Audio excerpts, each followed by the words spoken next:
Hello दोस्तों, कैसे हैं आप लोग? आई होप सब लोग बढ़िया होंगे।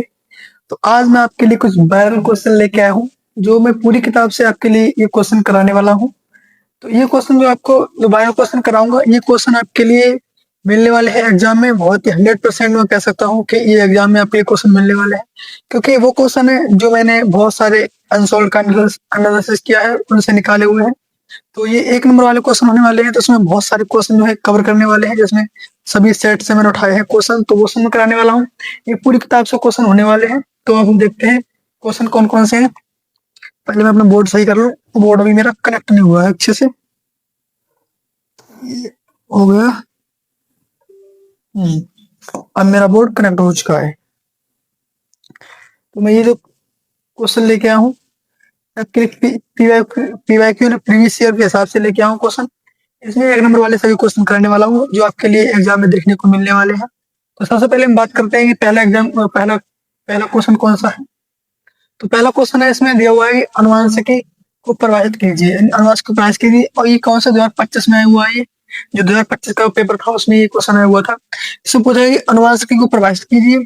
तो हम सबसे पहले देखें अनुवांशिकी होती क्या है। तो अनुवांशिकी होती है, इसमें हम अनुवांशिकता का अध्ययन करते हैं, उसे क्या कहते हैं? अनुवांशिकी कहते हैं। विज्ञान की वह शाखा जिसके अंतर्गत हम अनुवांशिकता का या फिर विभिन्नताओं के करते हैं, अध्ययन करते हैं, उसे क्या कहते हैं? उसे हम अनुवांशिकी कहते हैं। अनुवांशिकता क्या होती है कि जैसे माता और पिता के लक्षण संतान के अंदर आते हैं, संतान में आते हैं, तो उसे हम कहते हैं अनुवांशिक लक्षण। ठीक है, तो उन सब का अध्ययन करना क्या कहलाता है? अनुवांशिकी कहलाता है। ठीक, बात करते हैं आगे क्वेश्चन की। आगे इसमें क्वेश्चन दिया हुआ है कि वर्णांतता क्या है। वर्णांतता वो क्या होती है? तो वर्णांतता मैंने आपको बताया था कि ये एक एक्स संलग्न रोग होता है। वर्णांतता एक एक्स संलग्न रोग है, जो क्या होता है? यह विकार लाल व हरे रंग का ही होता है। लाल व हरे रंग का शंकु होता है हमारी आंख के अंदर, उसमें कुछ त्रुटि होने के कारण हो जाता है। ठीक है, जिससे जिसके कारण क्या होता है? जिसके कारण व्यक्ति का लाल और हरे रंग के अंदर क्या होता है? लाल और हरे रंग का क्या होता है? मतलब विभेद नहीं कर पाता है कि कौन सा लाल रंग है, कौन सा हरा रंग है। ठीक है, इस प्रकार में क्या होता है? इसे कहते हैं ये एक एक्स क्रोमोसोम पर स्थित कुछ जीन में उत्परिवर्तन के कारण होता है, कि हमारे हमारे शरीर के अंदर एक्स क्रोमोसोम होता है, उसके ऊपर कुछ जीन उपस्थित होते हैं। इसमें क्या होता है? उसमें जो कुछ गुणसूत्र होते हैं, एक्स गुणसूत्र होता है, उसके ऊपर इसका जीन उपस्थित होता है, उसमें कुछ थोड़ी सी त्रुटि हो जाती है, कुछ गड़बड़ी हो जाती है, जिसकी वजह से क्या होता है? ये बड़ांतर रोग रहता है। ठीक है, इसी प्रकार से एक एक्स साइलन और रोग है, उसे कहते हैं हीमोफीलिया। उसका भी जो जीन होता है वो किस पे होता है? एक्स क्रोमोसोम पे होता है। उसमें कुछ उत्परिवर्तन रहता है, कुछ म्यूटेशन रहता है, जिसकी वजह से क्या होता है? इसमें यह रोग हो जाता है। ठीक, बात करते हैं। जो लिखा है तीसरा क्वेश्चन इसमें, प्लाज्मोडियम की किन्हीं दो प्रजातियों का नाम बताइए। तो प्लाज्मोडियम है, तो प्लाज्मोडियम में उसकी कोई दो प्रजातियों का नाम बताना है हमें। तो प्लाज्मोडियम दो दो होती चार है, यहाँ पे मैं चार लेके आऊँ। तो plasmodium falciparum, plasmodium vivax, plasmodium ovale, plasmodium malaria. ये क्या होती है? चार प्रजाति होती है। ठीक है, तो उनमें से हमें क्या दो बतानी है, दो प्रजाति, हमें चार याद रखनी है। Plasmodium falciparum, Plasmodium malaria, Plasmodium oval और प्लाज्मोडियम क्या होती है? बाइवेक्स होती है। ठीक है, तो चारों में याद रखनी है। बात करते हैं क्वेश्चन की। अगला इसमें क्वेश्चन दिया हुआ है कि सकल प्राथमिक उत्पादकता और नेट प्राथमिक उत्पादकता में क्या विभेद है, इनके अंतर बताने कि जो सकल प्राथमिक उत्पादकता है और नेट प्राथमिक उत्पादकता है, इसमें क्या विभेद बताना है, अंतर बताना है। ठीक, तो बात करते हैं सकल प्राथमिक क्या होती है। ये कौन सी उत्पादकता होती है? ये भय उत्पादकता होती है। जो पेड़ पौधे होते हैं, सूर्य के प्रकाश से जो खाद्य पदार्थ बनाते हैं, उससे हम कहते हैं सकल प्राथमिक उत्पादकता। इसमें लिखा हुआ है ये भय दर है, यह भय दर है जिस पर पौधे सूर्य की ऊर्जा को रासायनिक ऊर्जा में परिवर्तित करते हैं, जिससे जैसे कि ग्लूकोज ग्लूकोज को बनाते हैं। ठीक, और पौधों द्वारा ये पौधों द्वारा उत्पादित कुल ऊर्जा होती है, जो पौधों द्वारा बनाई जाती है कुल उत्पादित ऊर्जा होती है, इसे कहते हैं सकल प्राथमिक उत्पादकता कहते हैं। और बात करते हैं नेट प्राथमिक उत्पादकता क्या होती है। ये क्या होती है? ये क्या होती है? ये सकल प्राथमिक उत्पादकता पर डिपेंड होती है। जैसे बात करते हैं, यह वह ऊर्जा है जो पौधे अपनी वृद्धि और विकास के लिए, जो पौधे और वृद्धि विकास के लिए इतना ऊर्जा उपयोग करते हैं। उसके बाद जो बची बची होती है, जो जीजीपी से श्वसन के दौरान ऊर्जा, मतलब हानि को घटाकर प्राप्त की जाती है। नहीं, अगर श्वसन में कुछ अपनी वृद्धि में श्वसन में ऊर्जा निकाल लग जाती है पेड़ पौधों की, उसको निकालने के बाद जो ऊर्जा बचती है, उसमें क्या कहते हैं? उसे हम कहते हैं नेट प्राथमिक उत्पादकता कहते हैं। ठीक है, अगर ऐसे बात करें सरल शब्दों में, तो उसका फॉर्मूला होता है जीपीपी बराबर होता है एनपीपी प्लस श्वसन दर। एनपीपी देखो, जीपीपी क्या होती है? ये होती है ग्रोस प्राइमरी प्रोडक्टिविटी होती है जीपीपी का मतलब। और एनपीपी का मतलब क्या होता है? इसका होता है नेट नेट प्राइमरी प्रोडक्टिविटी होती है। मैंने आपके लिए जो फुल फॉर्म वाली हो, मैंने कुछ आपके लिए इंपोर्टेंट फुल फॉर्म कराई है, जो मैंने आपके लिए वीडियो डाली थी कल, उसमें क्या था, उसमें क्या थी, जितनी भी इम्पोर्टेंट जितनी भी फुल फॉर्म है वो मैंने सभी कराई हुई है। जो कभी 1 नंबर में या फिर 2 नंबर में पूछ ली जाती है, वो सभी आपके लिए इम्पोर्टेंट जो फुल फॉर्म है वो सब आपके लिए मिल जाएंगे। 7 से 8 मिनट की वीडियो वो आप देख सकते हैं। वहां से भी आपके कम से कम 4 या 5 नंबर का मतलब पूरे हो सकते हैं, तो आप वहां से आके देख सकते हैं। वो सभी वो मैंने कराई है फुल फॉर्म, जो हम हर साल पूछे जाते हैं, ठीक। तो वहां से आप जाके वो वीडियो देख सकते हैं। ये क्वेश्चन था प्राथमिक उत्पादकता और सकल प्राथमिक उत्पादकता और नेट प्राथमिक उत्पादकता, ठीक है। अब इसके बाद हम बात करते हैं अगले क्वेश्चन की। आगे इसमें क्वेश्चन क्या पूछा गया है, आगे पूछा गया है इसमें क्वेश्चन कि आहार जाल क्या है, आहार जाल पर टिप्पणी कीजिए। तो आहार जाल होता है, जैसे हम कहते हैं फूड चेन, जो फूड चेन होती है उसके बारे में बताना हमारे। तो वो क्या होता है, उसमें क्या होता है, आहार जाल एक जटिल नेटवर्क है। आहार जाल एक जटिल नेटवर्क है जिसमें विभिन्न जीव एक दूसरे को खाते हैं, एक दूसरे को भोजन के रूप में उपयोग करते हैं, ठीक। यह पारिस्थितिक तंत्र होता है, जो पारिस्थितिक तंत्र उसके लिए ऊर्जा ऊर्जा और पोषक तत्व, यह पारिस्थितिक तंत्र में ऊर्जा और पोषक तत्वों के प्रभाव को दर्शाता है। ऊर्जा होता है और पोषक तत्व होते हैं, इनके ऊर्जा प्रभाव को दर्शाता है। तो कहता है खाद्य जाल होता है, ठीक। इस प्रकार से हमें लिखना है। 1 नंबर का हमें लिखना है। वैसे तो 1 लाइन क्वेश्चन होता है, तो हमें क्या है, सिर्फ 1 लाइन में या फिर 2 लाइन में लिखना होता है ये क्वेश्चन। तो 1 नंबर का होता है ये वाला। अब बात करते हैं अगला क्वेश्चन है, अगला क्वेश्चन है ह्यूमस पर संक्षिप्त टिप्पणी कीजिए। अब देखो, जो मैंने सेट 2 होते हैं, जो 2025 का सेट 2 था, जो कैच था, उसका क्वेश्चन है, उसका दूसरे सेट का पहला क्वेश्चन पूछा गया है कि ह्यूमस पर टिप्पणी कीजिए। जो ह्यूमस क्या होता है पहले हम जानेंगे। ह्यूमस क्या होता है, ये जो भूमि होती है, भूमि की सबसे ऊपरी परत होती है। ऊपरी परत होती है, किससे बनी होती है, उसके क्या होते हैं, जीवाणु होते हैं वो, मतलब जो उच्च उपभोक्ता होते हैं उनको उनको सड़ाकर गलाकर अपघटन करने के बाद जो जिससे मिट्टी मिला देते हैं, उससे क्या होती है, ह्यूमस ह्यूमस परत का निर्माण होता है। तो ये क्या है, यह एक प्रकार की जैविक पदार्थ है, ये एक प्रकार जैविक पदार्थ है जो मृदा में पाया जाता है, जो मिट्टी में पाया जाता है। यह पौधों और जानवरों के अवशेषों के अपघटन से बनता है। मैं बता, जानवर और जो पौधे उनके अवशेषों से अपघटन से बनता है। ह्यूमस मृदा की गुणवत्ता और उर्वरकता को बढ़ा देता है, कितना बढ़ा देता है, ठीक है। ये ह्यूमस होता है, ये मृदा की उर्वरकता और गुणवत्ता के लिए बढ़ा देता है। बात करते हैं इसी प्रकार से अगले क्वेश्चन की। अगला क्वेश्चन सुन दिया हुआ है कि चरघातांक की वृद्धि संख्या का वर्णन कीजिए। तो अभी ये क्या है, ये कम से कभी देखो, मैंने तो यहाँ पे बहुत सारा इसमें ज्यादा लिखा दिया है, क्योंकि ये वैसे है तो 1 नंबर का, पर ये क्वेश्चन आपके लिए 3 नंबर में भी आता है, कभी कभी 3 नंबर में भी आ जाता है। तो इसमें इस हिसाब से लिखना होता है, फिर उसमें सब कुछ लिखना होगा। अब यदि बात करें कि चरघातांक की वृद्धि का वर्णन कीजिए, तो वर्णन करने के लिए तो पूरा लिखना पड़ेगा, ठीक है। तो ये 3 नंबर में आता है। अभी 1 नंबर का छोटा छोटा लिखना पड़ेगा, तो 3 नंबर के हिसाब से लिखेंगे, ताकि अगर आपको 1 नंबर में आएगा तो 1 नंबर में आप लिख सकते हैं, ठीक है। और 3 में आएगा तब भी लिख सकते हैं। तो देखो यहाँ पे पहला क्या था, चरघातांक की वृद्धि एक प्रकार की वृद्धि है जिसमें जीवों की आबादी समय के साथ तेजी से बढ़ती है। यह 4 चरणों में होती है। देखो, अगर 1 नंबर में आपको लिखना है तो लिख सकते हैं कि चरघातांक की वृद्धि एक प्रकार की वृद्धि है जिसमें जीवों की आबादी समय के साथ तेजी से बढ़ती है, ठीक है। यह क्या होती है, यह 4 चरण में होती है। फिर 4 चरण लिख देंगे, लय चरण, लौक चरण, स्थिर चरण और फिर मृत्यु चरण, हमें ये लिख देंगे, ठीक। फिर ये 1 नंबर में इतने प्रकार, अगर आता है 3 नंबर में आता है, 2 नंबर में आता है, तो हमें पूरा डिटेल में लिखना होता है। बात करें ऐसे कितने 4 चरण होते हैं। एक पहला चरण होता है लय चरण, फिर होता है लौक चरण, फिर होता है स्थिर चरण, फिर होता है मृत्यु चरण। देखो, जो लय चरण है, इस चरण में क्या होता है, इस चरण में जो आबादी होती है, आबादी जो मतलब जो प्रजाति वो क्या धीरे धीरे बढ़ती है, वो धीरे धीरे बढ़ती है। उनके पास तो संसाधन होते हैं, क्योंकि वे नए वातावरण में अनुकूलन के लिए मतलब अनुकूल करते हैं। जैसे हम कहीं दूसरी जगह जाते हैं, मान लो इस तरह से अगर हम यहाँ से इस कंट्री से उस कंट्री में जाएंगे, तो वहां पहले उसके अनुकूल होना पड़ेगा, तो हमारी जन्म दर होगी वो धीरे धीरे बढ़ेगी। और जब हम उसके अनुकूल हो जाएंगे अच्छी तरीके से, हम अच्छे से हमारे संसाधन जो होगी वो उपयोग करने में आ जाएंगे, तो हम बहुत तेजी से वृद्धि करेंगे, तो उस टाइम देखो धीरे जो लैग चरण होता है उसमें जो होती है प्रजाति आबादी धीरे धीरे बढ़ती है, ठीक। अब बात करते हैं लौक चरण। इस चरण में आबादी बहुत तेजी से बढ़ती है, बहुत तेजी से बढ़ती है, क्योंकि जीवों के पास पर्याप्त संसाधन होते हैं, क्योंकि वहां जाकर सभी संसाधन के बारे में सीख जाते हैं। अगर अमेरिका जाए तो वहां के सब संसाधन सीख जाएंगे, वहां के हिसाब से रहने लगेंगे, तो हमारी वृद्धि बहुत तेजी से होगी, जो हमारी जन्म दर होगी वो बहुत तेजी बढ़ेगी, ठीक है। तो इसी प्रकार से होता है। अब बात करते हैं स्थिर चरण। अब स्थिर चरण क्या होता है, जब एक ऐसा समय आ जाएगा जब संसाधन बिल्कुल समाप्त हो जाएंगे। जब संसाधन समाप्त हो जाएंगे तो हमारी जितनी जनसंख्या होगी उतनी स्थिर रहती है, कुछ समय तक स्थिर रहेगी, वो सेम उसी पे उतनी जनसंख्या रहेगी। अगर मान लो एक समय एक ऐसा भी आ सकता है जब मरने लगेंगे, जब कोई संसाधन नहीं रहेगा, तो फिर इंसान वहाँ क्या करेंगे, प्रजाति वहाँ क्या करेंगे, तो फिर वो मरने लगेंगे। इसी प्रकार से क्या होता है, फिर बाद में कौन सा चरण आता है, मृत्यु चरण आता है, ठीक है। इस चरण में आबादी घटने लगती है, क्योंकि संसाधनों की कमी और अन्य कारकों की कारण जीवों की मृत्यु होने लगती है। क्योंकि मृत्यु होने लगती है क्योंकि कुछ संसाधन कमी होती है, कुछ वहां रहने में अनुकूलता नहीं आती, संसाधन के मौजूद अनुकूलता भी हट जाती है, तो क्या होता है, तो उस समय क्या होती है, मृत्यु होने लगती है जीवों की, ठीक। यह देखो अब इसमें लिखा हुआ है, यह वृद्धि मॉडल जीवों की आबादी इस गतिशीलता को समझाने के लिए मदद करता है। जो जीव होते हैं उनकी आबादी को गतिशीलता को समझाने की क्या करता है, मदद करता है। ठीक, आप इसका एक स्क्रीनशॉट ले लें आराम से अच्छे तरीके से, ताकि अगर आता है तो आप कम से आने तो आएगा तो जरूर, क्योंकि कहीं ना कहीं रिसर्च में देखने को मिलेगा आपके लिए। तो आप इसका स्क्रीनशॉट ले लें।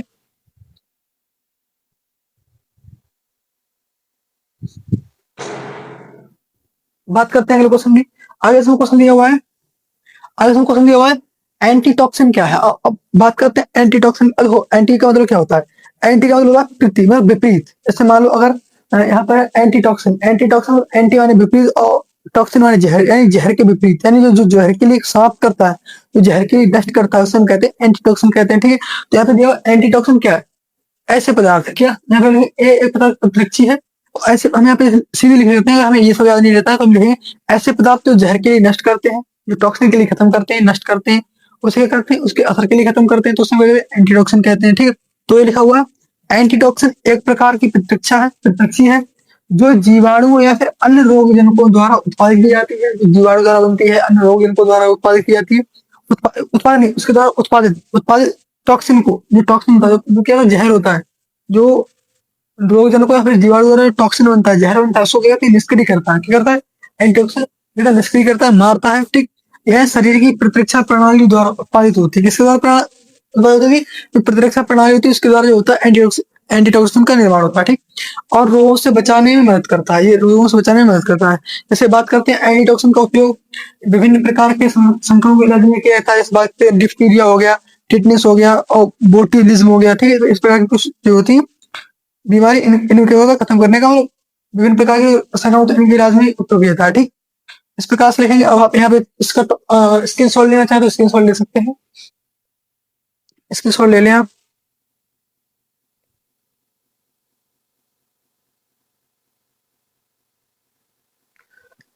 अब बात करते हैं अगले क्वेश्चन की। आगे इसमें क्वेश्चन दिया हुआ है मादा, जो इसमें लिखा हुआ है मादा मधु, मादा मधु यानी मादा मक्खी में गुणसूत्रों की संख्या कितनी होती है, इसमें लिंग निर्धारण प्रणाली को क्या कहते हैं। जो मादा मधुप होती है, मादा मधुमक्खी होती है, उसमें कितने गुणसूत्र होते हैं, उसमें होते हैं 32 गुणसूत्र। कितने होते हैं, उसमें 32 गुणसूत्र होते हैं। और उसके अंदर गुणसूत्र जो क्या होता है, गुणसूत्र निर्धारण, लिंग निर्धारण प्रणाली को क्या कहते हैं, उसे कहते हैं अवृत द्विगुणित लिंग निर्धारण कहते हैं। ठीक है, अवृत द्विगुणित लिंग निर्धारण कहते हैं। ठीक है, अगर बात करते हैं, अगर यहाँ पे आता होता, यहाँ पे होता नर मधुप, यानी नर मधुप में, नर मधुप या फिर नर ड्रोन, उसे कहते हैं नर ड्रोन, नर ड्रोन। अगर नर ड्रोन की बात करें तो अवृत होता है, उसमें कितने गुणसूत्र होते हैं, उसमें होते हैं 16 गुणसूत्र होते हैं। कितने होते हैं, 16 गुणसूत्र होते हैं। ठीक है, गुणसूत्र होते हैं। और क्या होता है, ये अगुणित होता है। कैसा होता है, अगुणित होता है, यह अगुणित होता है, अगुणित होता है और 16 गुणसूत्र होता है। ठीक है, याद रखना। अब बात करते हैं आगे क्वेश्चन की। आगे इसमें क्वेश्चन दिया हुआ है अनुवांशिक कूट की दो विशेषताएं लिखी। अब अनुवांशिक कूट की दो विशेषताएं क्या लिखेंगे, तो पहले तो हम जानेंगे अनुवांशिक कूट होते कितने हैं। ये होते हैं संख्या में 64 होते हैं। कितने होते हैं, ये संख्या में 64 होते हैं। और ये कैसे होते हैं, ये त्रिक होते हैं। कैसे होते हैं, अनुवांशिक कूट क्या होते हैं, त्रिक में पाए जाते हैं। किसमें, त्रिक में पाए जाते हैं, त्रिक में पाए जाते हैं। कैसे पाए, त्रिक में पाए जाते हैं। ठीक, अगर बात करें त्रिक में कैसे ऐसे बात करते हैं, ए यू जी होता है, यू यू ए होता है, यू यू सी होता है, यू यू सी होता है। तो त्रिक में 1 2 3 फॉर्म, ट्रिक की फॉर्म में होते हैं। ठीक है, जैसे कहते हैं ट्रिक में पाए जाते हैं। ठीक, अब बात करते हैं इन एक विशेष, ये नहीं, एक ये जो अनुवांशिक कूट होते हैं, अनुवांशिक कूट एक विशेष, यह एक विशेष, एक विशेष प्रत्येक जो कूट होता है, प्रत्येक कूट एक विशेष अमीनो एसिड का निर्माण करता है। प्रत्येक, यह एक विशेष अमीनो एसिड, किसका, अमीनो एसिड का संश्लेषण यानी निर्माण करता है। ठीक है, संश्लेषण करता है। जो सभी जो होते हैं अलग अलग का निर्माण करते हैं। ठीक है, अब बात करते हैं अगले क्वेश्चन की। आगे इसमें क्वेश्चन दिया हुआ है, आगे क्वेश्चन दिया हुआ है। देखो ये क्वेश्चन कब आया, ये क्वेश्चन आया तीसरा सेट है ये, और 2025 में आया है। क्या सेट में आया हुआ है क्वेश्चन, ये क्वेश्चन देखो, ये क्वेश्चन वो क्वेश्चन है जो आपके लिए मिलने वाले हैं एग्जाम में। तो बिल्कुल निश्चिंत होकर आप क्वेश्चन को अटेंड करें और अच्छे से तैयार कर लें। आपके लिए इन्हीं की तरह सेम क्वेश्चन ऐसे आपके लिए एग्जाम में मिलने वाले। बात करते हैं बहुयुग्म विकल्पता क्या होता है। जो बहुयुग्म विकल्पता होता है क्या होता है, उदाहरण दीजिए। तो ये क्या पूछा, मल्टी एलिजिबल पूछा गया। तो ऐसा कुछ में क्या होता है, जो किसी एक लक्षण के लिए जो कोई एक लक्षण होता है उसके लिए 2 एलील दिखा रहे हैं, जो 2 एलील दिखा रहे हैं, नियंत्रित करते हैं या दो से अधिक नियंत्रित करते हैं तो उसे हम कहते हैं बहुयुग्म विकल्पता कहते हैं। जैसे बात करते हैं तो मनुष्य का ए बी रक्त समूह होता है, ए बी रक्त समूह होता है, ठीक है। तो क्या होता है, ये बहुयुग्म विकल्पता का उदाहरण होता है। जब बात करते हैं जब किसी एक ही लक्षण को नियंत्रित करने वाले दो या दो से अधिक विकल्पी युग्म होते हैं, क्या होते हैं, विकल्पी जीन होते हैं, ठीक है। और एक ही जीन लोकस पर पाए जाते हैं, एक ही जीन लोकस पाए जाते हैं, तो इसे क्या कहते हैं, तो इसे कहते हैं बहुयुग्म विकल्पता कहते हैं। उदाहरण की बात करें तो मनुष्य में ए बी और रक्त समूह प्रणाली, इसमें ए और देखो इसमें ए बी और ओ तीनों विकल्पी जीन होते हैं, तीनों विकल्पी जीन होते हैं, ठीक है, ठीक है। इस प्रकार से लिखना है इसमें बहुयुग्म विकल्पता में। बात करता है क्वेश्चन की, आगे इसमें क्वेश्चन दिया हुआ है न्यूक्लियोटाइड के विभिन्न घटकों का संक्षिप्त वर्णन कीजिए। अब देखो न्यूक्लियोटाइड और न्यूक्लियोसाइड दो होते हैं, एक तो न्यूक्लियोटाइड होता है, एक न्यूक्लियोसाइड होता है। इसमें पूछा गया है न्यूक्लियोटाइड के विभिन्न घटकों का। तो न्यूक्लियोटाइड में क्या क्या, नाइट्रोजन क्षार पाया जाता है, ठीक है, नाइट्रोजन में क्षार पाया जाता है, ठीक, और पेंटोस शर्करा पाई जाती है, और इसमें फास्फेट समूह पाया जाता है। क्या पाया जाता है, फास्फेट समूह पाया जाता है, ठीक है। इसमें न्यूक्लियोसाइड पाया जाता है, सॉरी नाइट्रोजन में क्षार पाया जाता है, पेंटोस शर्करा पाई जाती है, और फास्फेट समूह पाया जाता है, ठीक है। तो बात करते हैं जो नाइट्रोजन क्षार होते हैं वो कौन कौन से होते हैं। तो ये दो प्रकार के होते हैं, प्यूरिन होते हैं, पाइरिमिडिन होते हैं। प्यूरिन में क्या होते हैं, एडेनिन होते हैं, गुआनिन होते हैं, और पाइरिमिडिन में क्या क्या होते हैं, साइटोसिन, थाइमिन और यूरेसिल होते हैं, ठीक है। अब बात करते हैं पेंटोस शर्करा, डीएनए में डीऑक्सीराइबो शर्करा पाई जाती है, डीएनए में डीऑक्सीराइबो शर्करा पाई जाती है, और आरएनए में राइबो शर्करा पाई जाती है, ठीक है।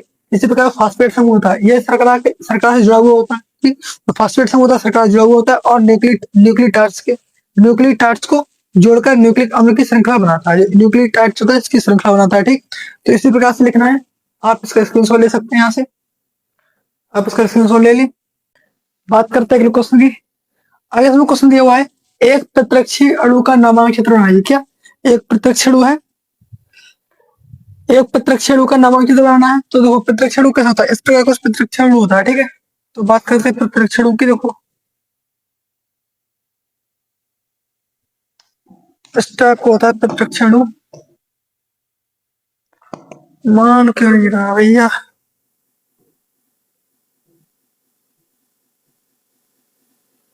तो इस टाइप का कुछ प्रत्यक्ष अणु होता है, ठीक। इसमें चार श्रृंखला होती है, चार श्रृंखला होती है, दो होती है धीरे श्रृंखला और दो होती है लघु श्रृंखला। देखो ये जो आपको दिख रही है लंबी लंबी श्रृंखला, जो बड़ी बड़ी श्रृंखला है, ये तो धीरे श्रृंखला है, ये वाली ये क्या है, ये धीरे श्रृंखला है। और छोटी छोटी दिख रही है ये लघु श्रृंखला होती है। और यहाँ पे इन दोनों श्रृंखला के बीच में ऊपर होता है एक प्रतिन बंधक स्थल होता है। यहाँ पर क्या होता है, प्रतिन जो होती है वो अगर यहाँ पे जुड़ते हैं तो उसे उन्हें हम क्या कहते हैं, उन्हें कहते हैं प्रतिन बंधक स्थल कहते हैं, ठीक। तो उसे हम कहते हैं प्रतिन बंधक स्थल कहते हैं। और ये चार श्रृंखला होती है इनके इसमें, ठीक है। इस प्रकार कुछ अणु होता है, ठीक। तो इस प्रकार कुछ अणु बनाना हमारे लिए इसमें चार श्रृंखलाएं होती हैं, और दो होती है लघु श्रृंखला, दो होती है धीरे श्रृंखला। तो इस प्रकार होता है, ये बाई शेप का होता है, इसमें डाइसल्फाइड बंध जुड़ा हुआ होता है, ठीक। अब बात करते हैं आगे क्वेश्चन की, आगे इसमें क्वेश्चन दिया हुआ है आयु पिरामिड क्या है, एक बढ़ती हुई मानव समष्टि का आयु पिरामिड का आरेखीय निरूपण कीजिए। इसका आरेखीय निरूपण करना है बढ़ती हुई का। तो आयु पिरामिड होता क्या है, तो सबसे पहले हम जानेंगे आयु पिरामिड होता क्या है। तो आयु पिरामिड होता है इसके अंतर्गत जो वृद्ध लोग होते हैं, जन्म करने लोग होते हैं, और बच्चे लोग, उन सबके लिए एक आयु के वर्ग के हिसाब से रखते हैं, तो उसमें होता है उसे आयु पिरामिड कहते हैं, ठीक है। इसमें कहता है आयु पिरामिड वह ग्राफिक निरूपण है जिसमें किसी मानव समष्टि के विभिन्न आयु के वर्गों, जैसे बालक की बात करें, बालक के प्रजननशील वृद्ध की संख्या या फिर प्रतिशत को दर्शाया जाता है, ठीक। इसमें पूछा गया इसमें बताया गया बढ़ती हुई एक समष्टि का आयु पिरामिड बनाई, तो सबसे नीचे का बढ़ती हुई बनाना है। तो सबसे नीचे सबसे अधिक संख्या किसकी होती है, सबसे अधिक संख्या होगी बच्चों की, किसकी, बच्चों की सबसे ज्यादा संख्या होगी, ठीक है। उसके बाद होगी जो प्रजनन करने लोग होंगे उनकी संख्या होगी, प्रजननशील की संख्या होती है, प्रजनन करने योग्य जो होते हैं प्रजननशील होते हैं उनकी होती है। सबसे लास्ट में क्या होता है, सबसे कम होते हैं वृद्ध लोग। ये क्या होती है, वृद्ध लोग, ठीक। ये क्या होती है, ये होती है सबसे, ये होते हैं वृद्ध लोग, ठीक। तो इस प्रकार कुछ बढ़ती हुई जनता क्या बनती है, ठीक। तो बात करते हैं यहाँ पे क्या इसमें लिखा हुआ है बढ़ती हुई मानव समष्टि का आयु पिरामिड, इस प्रकार के समष्टि में बालक आयु वर्ग में सबसे अधिक होते हैं, ठीक। इसमें सबसे अधिक होते हैं, इसलिए पिरामिड का आकार चौड़ा होता है, जो आधार होता है वो कसता चौड़ा होता है, जो होता है बच्चे सबसे अधिक होते हैं, इसीलिए जो आधार होता है सबसे चौड़ा होता है, ठीक है। तो ये होता है बढ़ती हुई आयु पिरामिड का आरेख होता है, ठीक। इस प्रकार से क्या होता है। बात करते हैं क्वेश्चन की, आगे इसमें क्वेश्चन पूछा गया गॉसे के स्पर्धी नियम है, जो गॉसे के स्पर्धी नियम है इसके बारे में बताना है, ठीक है। अपवर्तन नियम पर टिप्पणी कीजिए, नहीं टिप्पणी पूछेगी गॉसे के स्पर्धी नियम पे। गॉसे ने क्या कहा था, अगर समान संसाधन है और वहां पर अगर दो प्रजातियां हैं तो उनमें जो अनुकूल जो होती प्रजाति जो होती है अधिक अधिक ताकतवर होती है, या तो वो निवास करती है, या तो फिर उस संसाधन के अनुकूल होती है, वो संसाधन निवास कर पाती है, और दूसरी जाति होती है वो या तो विस्थापित हो जाती है या फिर वो नष्ट हो जाती है। तो वही इनका नियम था। इन्होंने कहता है गौसे के अनुसार समान नीच एवं समान संसाधनों के लिए, समान नीच और समान संसाधनों के लिए प्रतिस्पर्धा, यानी प्रतिस्पर्धा है करने वाली दो जातियां एक ही आवास में लंबे समय तक नहीं रह सकती हैं, एक साथ नहीं रह सकती हैं। अंततः एक प्रजाति दूसरी प्रजाति को अपवर्जित यानी हटा देती है, विस्थापित कर देती है। ठीक है, इसे हम क्या कहते हैं, इसे कहते हैं गौसे के स्पर्धी यानी अपवर्जनीय कहते हैं। ठीक, इसमें लिखा हो उदाहरण के बाद बात है उदाहरण की, जो पैरामीशियम ऑरेलिया है, जो पैरामीशियम ऑरेलिया है और पैरामीशियम कार्डेटम है, को एक साथ रखने पर, इन दोनों को एक साथ रखा गया था तो क्या होगा, जो पैरामीशियम ऑरेलिया है उसके कॉर्डेटम के विस्तार कर दिया था। तो कॉर्डेटम प्रजाति थी, पैरामीशियम कॉर्डेटम थी, उसके क्या विस्तार कर दिया था। ठीक है, इस प्रकार से हमें क्या लिखना है, इसका उदाहरण लिखना है। आप इसका स्क्रीनशॉट ले सकते हैं। बात करते हैं आगे क्वेश्चन की। आगे क्वेश्चन दिया हुआ है, आगे पूछा गया क्वेश्चन, देखो ये क्वेश्चन आया अगला क्वेश्चन, इसमें सेट 4 क्वेश्चन है। 2025 का सेट चौथा था, उसका क्वेश्चन है केजे का है, केजे सेट का क्वेश्चन है। इसमें लिखा हुआ है डीएनए और आरएनए के बीच अंतर बताइए। डीएनए और आरएनए में क्या होता है ना, अंतर बताना है। ठीक है, डीएनए और आरएनए के बीच अंतर बताना, तो हम क्या सबसे, इसका तो बहुत ही सिंपल है। डीएनए इस साइड वाला डीएनए लिखा हुआ है, इस साइड क्या डीएनए मानते हैं, और इस साइड में लिखते हैं आरएनए, इस साइड में आरएनए लिखते हैं। अब बात करें डीएनए, डीएनए के अंदर कौन सी शर्करा पाई जाती है, डीएनए के अंदर डीऑक्सी राइबोस शर्करा पाई जाती है। कौन सी, डीऑक्सी डीऑक्सी राइबोस शर्करा पाई जाती है। ठीक है, डीऑक्सी राइबोस शर्करा पाई जाती है। ठीक है, और डीऑक्सी राइबो न्यूक्लिक एसिड, नहीं डीऑक्सी राइबोस शर्करा पाई जाती है। और आरएनए के अंदर कौन सा शर्करा पाई जाती है, राइबोस शर्करा पाई जाती है। कौन सी, राइबोस, आरएनए के अंदर राइबोस शर्करा पाई जाती है। ठीक, और बात करते हैं डीएनए के अंदर कौन, थाइमिन पाया जाता है, साइटोसिन होता है, ग्वानिन होता है, और एडेनिन होता है। ठीक, इस प्रकार से अगर बात करें आरएनए की, तो यूरेसिल होता है थाइमिन के स्थान पर, होता है यूरेसिल होता है, बकाया यूसी यूजी, ये तीनों क्या होते हैं, सेम होते हैं। साइटोसिन, ग्वानिन और एडेनिन ये सेम होते हैं। ठीक, तो इस प्रकार से मतलब यहाँ पे एक नंबर पूछा गया क्वेश्चन आया, एक नंबर में क्वेश्चन आया, तो हमें क्या करना है, सिर्फ एक ही नंबर का लिखना है सिर्फ, बस। बात करते हैं क्वेश्चन की। आगे इसमें क्वेश्चन दिया हुआ है, आगे जनसंख्या और समुदाय की परिभाषा लिखी। जनसंख्या और समुदाय की क्या करने, परिभाषा बताने वाली। ठीक है, तो देखो जनसंख्या क्या होती है, जनसंख्या के बारे में किसी निश्चित क्षेत्र में रहने वाले एक ही प्रजाति के जीवों के समुदायों को कहते हैं, जनसंख्या कहते हैं।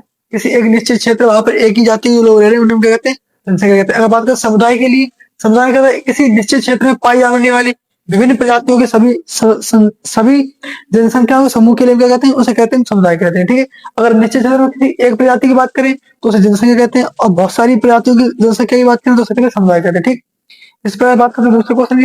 अगर क्वेश्चन पूछा गया है लैक्टिक एसिड बैक्टीरिया, जो लैक्टिक एसिड बैक्टीरिया है, इसके दो प्रयोग बताइए, इसके दो काम बताइए। पहला काम तो दूध से दही में निर्माण करता है।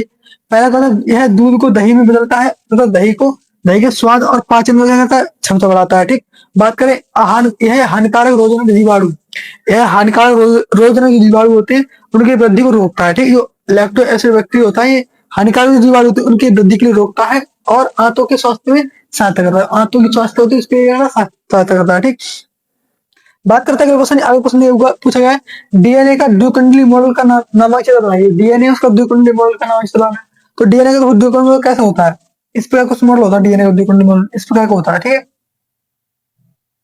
इस प्रकार का मॉडल होता है। ठीक, इसमें यहाँ पर क्या होता है, यहाँ पर क्षारों को नाइट्रोजन बेस लगे हुए होते हैं, इस प्रकार से नाइट्रोजन बेस होते हैं। ठीक है, इस प्रकार से नाइट्रोजन बेस होते हैं। अगर बात करते हैं इस प्रकार से, हो यहाँ से यहाँ तक, अब यहाँ पे कुछ बात ध्यान रखने की चीज है। तो यहाँ से यहाँ तक की बात करते हैं अगर, तो यहाँ से यहाँ तक कितना ये होता है, व्यास। ये व्यास कितना होता है, ये व्यास होता है 20 एंगस्ट्रॉम का। कितना होता है, ये होता है 20 एंगस्ट्रॉम का होता है। ठीक, अगर बात करें यहाँ से लेके एक पिच की, यानी एक सर्कल की बात करें, यहाँ से लेके एक सर्कल की बात करें इस प्रकार से, इस सर्कल में इस सर्कल कितनी लंबाई होती है, इसकी होती है 34 एंगस्ट्रॉम। कितनी होती है, इसकी होती है 34 एंगस्ट्रॉम होती है। ठीक है, 34 एंगस्ट्रॉम होती है। ठीक, इस प्रकार से लिखी। और क्या होता है इसमें, ये क्या होती है, ये नाइट्रोजन क्षार होते हैं। क्या होते हैं, नाइट्रोजन बेस होते हैं। ये होते हैं N2 बेस, N2 क्षार होते हैं। नाइट्रोजन बेस होता है, क्या होता है, नाइट्रोजन क्षार होते हैं, नाइट्रोजन क्षार युग्म होते हैं। ठीक है, नाइट्रोजन क्षार युग्म होते हैं, ये वाले, ये जो लगे होते हैं इस प्रकार के। और आपको एक बात और बता दूं, तो जो एडेनिन होता है, डबल बॉन्ड टी के साथ जुड़ता है। ठीक, टी के साथ जुड़ता है, और सी होता है ये किसका, ये ट्रिपल बॉन्ड जी के साथ लगता है। ये इतनी सी बातें हमें लिखनी है, बस इससे बाद तो एक या दो नंबर में आएगा तो थोड़ा सा लिखना होगा, थोड़ा सा चित्र बना देना और समझ लेना, क्योंकि ज्यादा इसी के बारे में लिखते रहोगे तो और भी क्वेश्चन है उनके बारे में भी करना होता है। ठीक, बात करते हैं अगले क्वेश्चन की। आगे क्वेश्चन पूछेगा मेटा स्टेटस से आप क्या समझते हो? मेटा स्टेटस क्या होती है? ये रक्त रसिकाओं में पाई जाती है। ये क्या होती है? ये कैंसर कोशिकाओं का अपने मूल स्थान से अलग होकर, ये क्या होती है? कैंसर कोशिकाओं का अपने मूल स्थान से अलग होकर रक्त या लसिका के माध्यम से शरीर के किसी अन्य भाग में फैल जाना मेटास्टेसिस कहलाता है। जैसे तो कैंसर कोशिकाएं होती हैं, वो रक्त या रसिका की सहायता से वहां से, मान लो कहीं भी कैंसर हुआ तो वहां से उठकर दूसरी जगह चली जाती है, बहन होकर दूसरी जगह पहुंच जाती है, इसे कहते हैं मेटास्टेसिस कहते हैं। ठीक है, मेटास्टेसिस कहते हैं। ठीक, इस बात को ध्यान रखना है। बात करते हैं क्वेश्चन, आगे इसमें क्वेश्चन पूछा गया, ये सेट 5 का क्वेश्चन है, सेट 5 का क्वेश्चन है। ठीक है, सेट 5 का क्वेश्चन है ये 2025 के सेट 5 का क्वेश्चन ऐसे लेकर पूछा गया, नाइट्रोजन स्थिरीकरण करने वाले दो सूक्ष्म जीवाणु का नाम बताइए। नाइट्रोजन स्थिरीकरण करते हैं दो सूक्ष्म जीवाणु का नाम बताना है। तो पहला होता है एनाबीना, दूसरा होता है नॉस्टॉक। इसमें दिया हुआ दो देखो सूक्ष्म जीवाणु कौन से, एक तो राइजोबियम है, एक एजोटोबैक्टर है, एक नॉस्टॉक है। एनाबीना बहुत सारे होते हैं, इसमें अगर दो पूछे गए तो दो में कौन से लिखने, एक कोई लिख दो, राइजोबियम लिख दो, एजोटोबैक्टर लिख दो, नॉस्टॉक लिख दो, कोई भी लिख दो। ठीक, बात करते हैं क्वेश्चन, आगे क्वेश्चन पूछा गया है।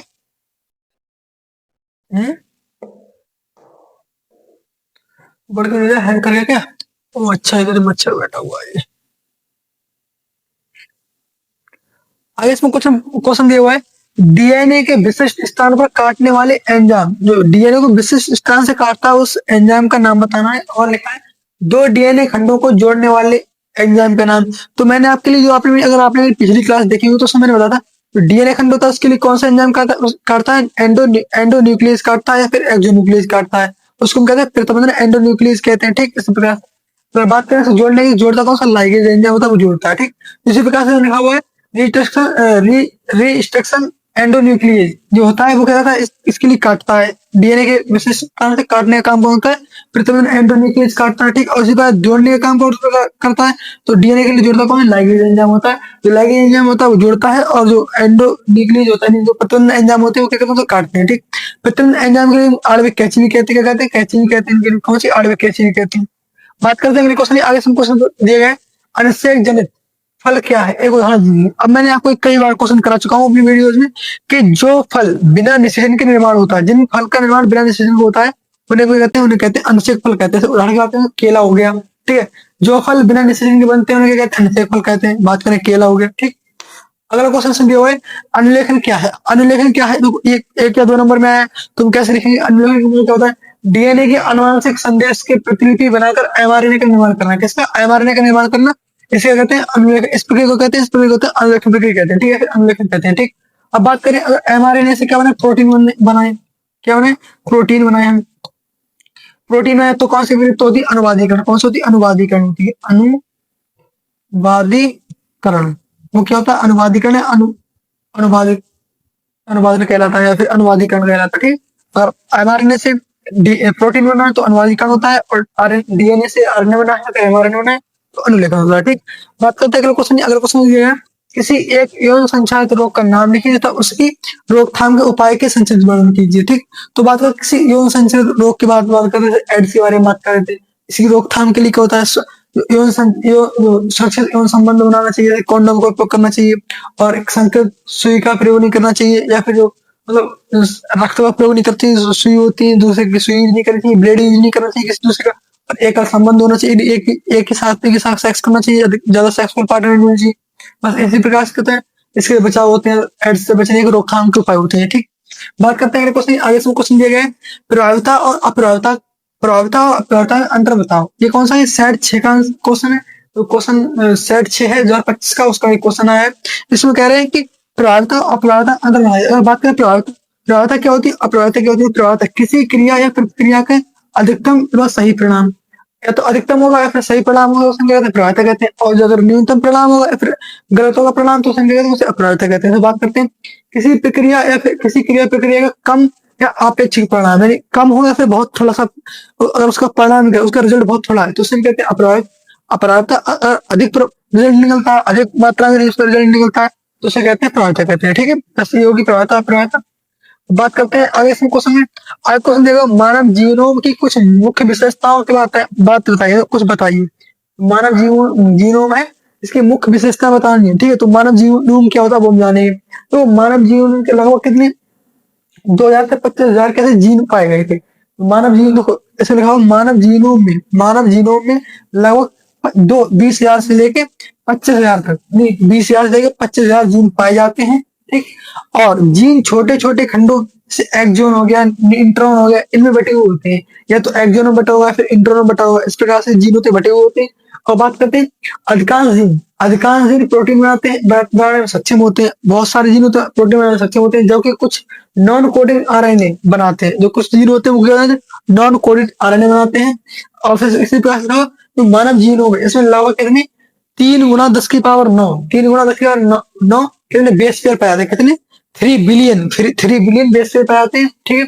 अब बात करते हैं जीनोम के अधिकांश भाग में क्या होता है, दोहराव पाए जाते हैं। जीनोम होता है उसके अधिकांश भागों के तो दोहराव पाया जाता है। क्या होता है दोहराव, यानी लौट लौट कर वही जो होते हैं लौट लौट कर वही जो होते हैं वो कहते हैं बेस पे आने लगते हैं, लौट बार बार वही बेस पे आने लगते हैं, ठीक है। तो इसे कहते हैं दोहराव कहते हैं, ठीक। अब बात करते हैं क्वेश्चन, आगे क्वेश्चन किण्वित पेय पदार्थ क्या है, इनके नाम बताइए। अब किण्वित पेय पदार्थ कौन से, बे पेय पदार्थ जो कीड़े द्वारा बनाए गए हैं, किण्वित पेय द्वारा बनाए गए हैं।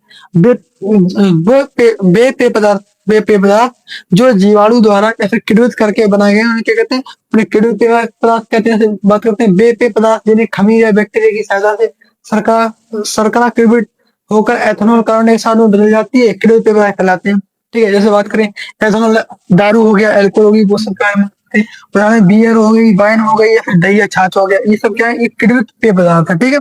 इसी प्रकार से बात करते हैं अगले क्वेश्चन की। आगे इसमें क्वेश्चन दिया हुआ है, आगे इसमें क्वेश्चन क्या दिया हुआ है, अगला क्वेश्चन है बायोस्फीयर पर टिप्पणी कीजिए। अब बायोस्फीयर क्या होता है, तो बायोस्फीयर इंग्लिश का शब्द है। बात करें हिंदी की तो हिंदी में होता है जैवमंडल।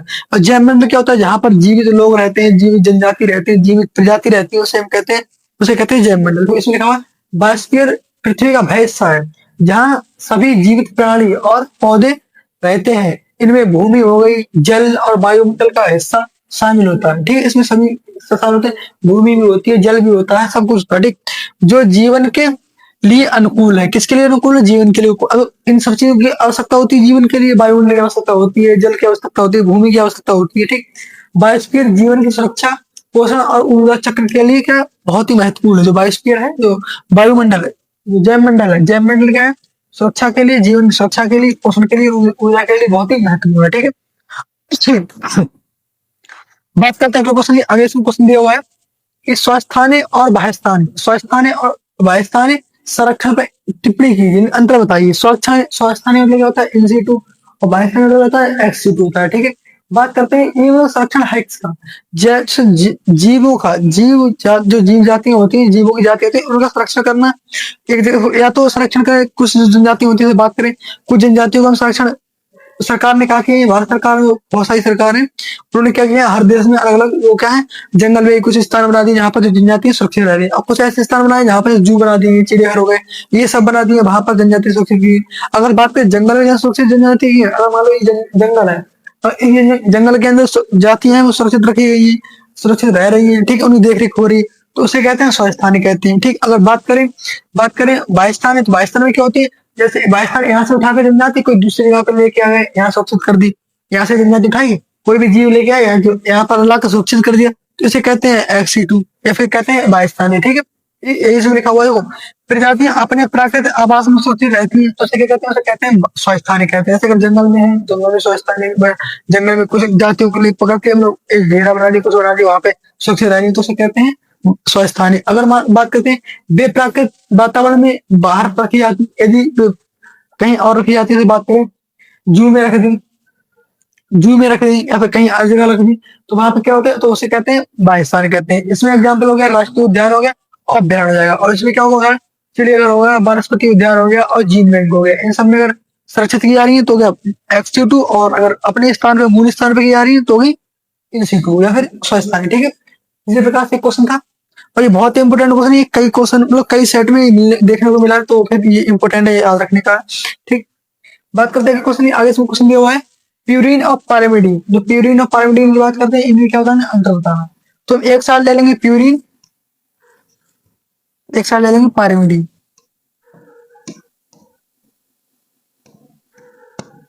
ठीक है, पायरिमिडीन।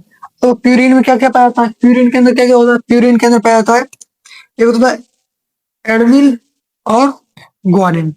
प्यूरिन के अंदर क्या क्या होता है, एडेनिन पाया जाता है और ग्वानिन पाया जाता है। और बात करते हैं pyrimidine के अंदर क्या क्या पाया जाता है, तो इसमें थायमिन भी होता है, साइटोसिन भी होता है, और क्या होता है, यूरेसिल भी होता है। थायमिन, साइटोसिन और यूरेसिल तीनों पाए जाते हैं। ठीक, तो एक ही अंतर हो गया। अब बात करते हैं ये क्या होते हैं, ये द्विकुंडल द्विबलित होते हैं। क्या होते हैं, द्विबलित होते हैं, द्विबलित होते हैं। इसमें दो दो क्या पाते हैं, इसमें रिंग डबल रिंग होता है, दो रिंग होती है इनके अंदर। जो इनकी संरचना होती है, इनके अंदर दो रिंग का कारण रहता है, उसमें सिंगल एकल बलित होता है। ठीक है, एकल रिंग होता है, ये एकल रिंग पाई जाती है इनके अंदर। इनके अंदर क्या होती है, एकल रिंग पाई जाती है। तो ये क्या हो गया, इसके दो अंतर हो गए। इसके अंदर एजी पाया जाता है, इसके अंदर क्या पता, सी टी यू सी यानी ट्रिक याद करें। ट्रिक क्या होता है, ट्रिक होती है इसकी, इसकी होती है एजी और इसकी होती है कट। इसकी क्या होती है, इसकी होती है कट। अगर इसको हम चाहें तो इस प्रकार से लिखते हैं C U T, C U T. Pyrimidine याद करने के लिए कट कहते हैं, और एडेनिन सॉरी प्यूरिन याद करने के लिए एजी कहते हैं। एजी कट, एजी काटो, यानी एजी माने होता है ऑर्गेनिक, और एजी माने होता है चांदी साइड, चांदी काटो, चांदी काटो, प्यूरिन पिरामिडिन, इस प्रकार से हमें याद रखना। ठीक, बात करते हैं अगले क्वेश्चन की। आगे से क्वेश्चन दिया हुआ है, बीटी कॉटन पर टिप्पणी कीजिए। अब बीटी कॉटन की बात करते हैं। देखो मैंने आज जो एक वीडियो कराई थी, कल जो वीडियो लिखाई, कल जो वीडियो कराई थी एक्चुअली, उसमें क्या हुआ था, उसमें मैंने एक बताई थी बीटी की फुल फॉर्म बताई थी। मैंने क्या बताई थी, बीटी की फुल फॉर्म बताई। इसमें मैंने बहुत सारी फुल फॉर्म बताई है। वो फुल फॉर्म है जो आपके एग्जाम में आती हैं, कभी एक नंबर में, कभी दो नंबर में। अगर एक होगी तो एक नंबर में होगा, और दो पूछेंगे तो दो नंबर में होती। तो मैंने वो बहुत बहुत कई मतलब पूरी किताब से, यानी एक चैप्टर 1 से लेकर चैप्टर 13 तक, मतलब मैंने 13 तक सभी क्वेश्चन, सभी वो इम्पोर्टेंट मैंने कराई है फुल फॉर्म, जो हर साल एग्जाम में आती है। ठीक है, तो वो आप जाके वीडियो देख सकते हैं। बात करते हैं इसका क्या, बीटी कॉटन के बारे में। तो बीटी कॉटन एक जैविक रूप से संशोधित एक फसल होती है। इसमें क्या होता है, बैसिलस थेरिंजियसिस, क्या होता है, बैसिलस थेरिंजियसिस जीन होता है, उसको डाला जाता है। ठीक है, जीन डाला जाता है। यह कीटों को सुरक्षित करता है, यह कीटों से सुरक्षित करता रहता है। ठीक है, और उत्पादन क्षमता को बढ़ाता है। किसान के लिए कम रासायनिक कीटनाशकों की जरूरत पड़ती है। अगर हम बीटी फसल बनाते हैं तो उसमें किसानों के लिए बहुत कम, यानी करते बिल्कुल ही नहीं करते हैं। तो जो अगर बीटी फसल है तो उसमें कीटनाशक का उपयोग किया ही नहीं जाता है, बिल्कुल भी नहीं किया जाता, क्योंकि बहुत कीटाणुरोधी होता है जो जीन होता है बीटी।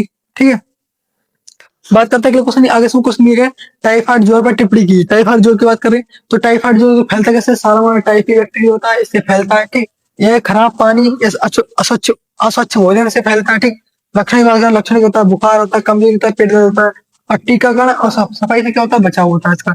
टीकाकरण करो या फिर साफ सफाई का ध्यान रखो, अच्छे से करो, तो ये क्या होता है, इसका बचाव हो जाता है। ठीक, इससे संभव बचाव संभव संभव होता है। ठीक, बात करते हैं क्वेश्चन, आगे क्वेश्चन दिया है, समष्टि और समुदाय में अंतर बताना। समष्टि क्या होता है, समष्टि एक ही प्रजाति के सभी जीवों के समूह को क्या कहते हैं, उसे समष्टि कहते हैं। बात करें गांव के लोग हुए, समुदाय में पढ़ा था थोड़ी देर पहले, जितना भी पढ़े थे, कि विभिन्न जातियों के जीवों के समूह के लिए कहते हैं, उसे कहते हैं समुदाय कहते हैं। बात करें तो जंगल में पेड़ भी है, जानवर भी है, पक्षी भी है, इन सबको कहते हैं समुदाय। और गाँव के सभी लोगों को कहते हैं समष्टि या फिर जनसंख्या।